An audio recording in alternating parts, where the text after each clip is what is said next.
Rowan Baseball traveled to Kean University for the first round of the NJAC tournament between the Profs and the Cougars. The two aces on the mound are Mike Shannon and Jason Gilman. Tyler Cannon started the game off and had an immediate double, but he did not come around to score as 3 straight outs were recorded, including a big strikeout by Pat DeFisciani. In the bottom half, the Cougars did the same with a double down the line by Kyle Adorno, but unlike Rowan, they answered in a big way with a home run by Tyler Stone. Kean took an early 2-0 lead behind the new first-team All-NJAC Conference honoree, Stone's 4th home run of the year. Rowan responded to the long ball with small ball as Anthony Schooley laid down a bunt to load up the bases after a pair of walks. Marco Menino then followed it up with a walk to bring home the run. Jason Morgan came in to score.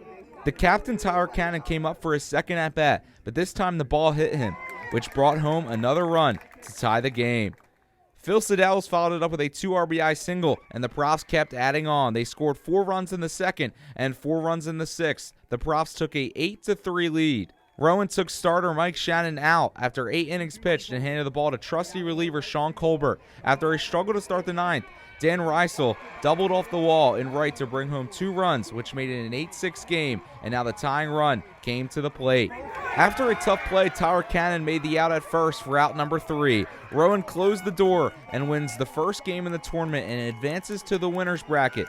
Rowan held on with Tyler Cannon leading the way on both sides. 3 hits and 2 RBIs for him, as well as that last defensive stop. Mike Shannon stayed strong with 8 innings and just allowing 3 runs to come across. He was shut down after the first inning home run. I got to ask broadcaster Tom Hill about the performance of Mike Shannon as well as the importance of the win.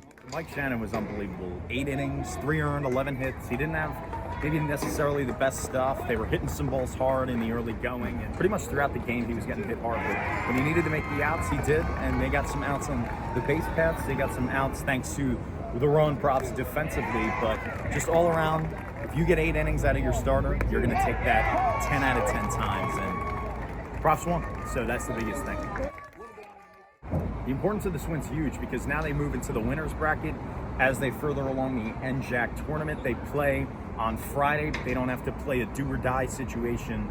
They get Kean in a do-or-die situation, as well as 2 other schools who will be losing on top of Kean. So just getting into that winner's bracket, it's going to be so comfortable. You know, the job's not done, obviously, but for them, but this is a big-time win and a big-time step forward in the NJAC tournament.